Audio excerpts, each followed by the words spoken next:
Assalamualaikum warahmatullahi wabarakatuh. Perkenalkan, nama saya Reski Febriani Bahar dengan NIM A1I1211066 dari kelas C jurusan Pendidikan Matematika Fakultas Keguruan dan Ilmu Pendidikan Universitas Halualeo. Baik, langsung saja di sini saya akan menjelaskan tentang tugas teknologi informasi dengan dosen pengampu Bapak Dr. Latif Sahidin SPD MPD. Yang pertama yaitu perkembangan teknologi informasi dan komunikasi. Perkembangan teknologi informasi dan komunikasi tak terlepas dari adanya perkembangan pada revolusi industri dari tahun 1750 hingga sekarang ini. Revolusi industri adalah perubahan besar terhadap cara manusia dalam mengelola sumber daya dan memproduksi barang.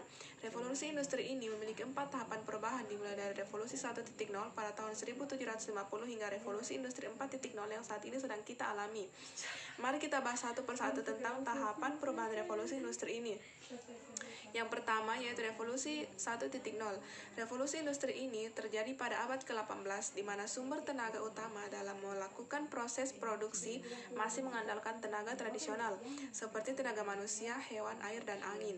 Namun pada akhirnya masa ini menemukan titik terangnya dengan penemuan mesin uap oleh James Watt. Penemuan inilah yang menjadi penanda munculnya revolusi industri 1.0. Produktivitas pada masa ini pun meningkat dengan pesat sebab adanya mesin uap sebagai alat memproduksi barang. Yang kedua yaitu revolusi 2.0. Pada awal abad ke-20, revolusi industri yang kedua ini ditandai dengan ditemukannya tenaga listrik. Pada masa ini, mobil-mobil sudah mulai diproduksi secara massal. Namun, proses produksi ini terkendala dengan waktu produksi, hingga ditemukannya solusi untuk menggunakan sistem lini produksi yang menggunakan ban berjalan pada tahun 1913, sehingga memudahkan proses produksi pembuatan alat transportasi. Yang ketiga yaitu revolusi 3.0. Masih pada abad ke-20, partisipasi manusia pada abad ini mulai berkurang dengan dimulainya era digital, di mana teknologi mesin analog telah beralih menjadi teknologi canggih. Sehingga adanya revolusi 3.0 ini, masa industri perlahan berubah menjadi masa informasi. Revolusi ini dipicu oleh mesin yang dapat bergerak dan berpikir secara otomatis, yaitu komputer dan robot. Yang keempat yaitu revolusi 4.0. Industri 4.0 adalah tren di dunia industri yang menggabungkan teknologi otomatisasi dengan teknologi siber.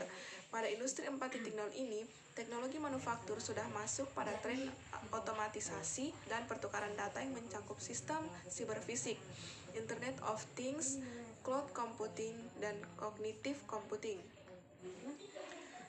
Materi yang kedua yaitu teknologi informasi dan komunikasi berbasis komputer. Komputer adalah sebuah alat yang dapat mempermudah pekerjaan seseorang dalam mengelola, menyimpan, dan menyajikan data. Komputer juga dapat diartikan sebagai seperangkat alat elektronik yang dihubungkan dengan listrik yang berguna untuk membantu pekerjaan manusia agar lebih mudah, cepat, dan akurat. Komputer memiliki kemampuan menyimpan dan memanipulasi informasi sesuai dengan kebutuhan. Perkembangan teknologi yang pesat saat ini telah memungkinkan komputer memuat dan menayangkan beragam bentuk media di dalamnya. Multimedia berbasis komputer dapat dimanfaatkan sebagai sarana dalam melakukan simulasi untuk melatih keterampilan dan kompetensi tertentu. Sementara itu, perangkat komputer bisa dibagi menjadi 3 bagian, yaitu hardware atau perangkat keras yang merupakan sebuah komponen dalam komputer yang bisa disentuh dan dilihat oleh kasat mata, yang terdiri dari perangkat input dan output, perangkat pemrosesan, dan perangkat penyimpanan. Yang kedua yaitu software atau perangkat lunak yang merupakan komponen data-data dan program-program yang ada pada komputer yang disimpan secara digital dan digunakan atau dijelaskan sesuai dengan yang digunakan atau dijalankan sesuai dengan yang diinginkan. Brainware atau penggunaan yang merupakan user untuk mengoperasikan sebuah komputer, contohnya programmer atau orang-orang yang menggunakan komputer.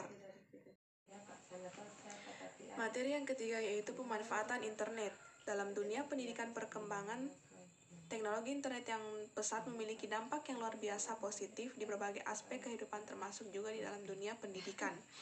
Adapun manfaat utama yang didapat dari kegunaan internet dalam dunia pendidikan ialah sebagai sarana mencari informasi. Selain itu, pemanfaatan teknologi internet yang saat ini banyak digunakan yaitu sistem pendidikan jarak jauh, di mana kita melakukan proses belajar mengajar tanpa bertemu secara langsung, bahkan bisa dilakukan di mana saja kita berada.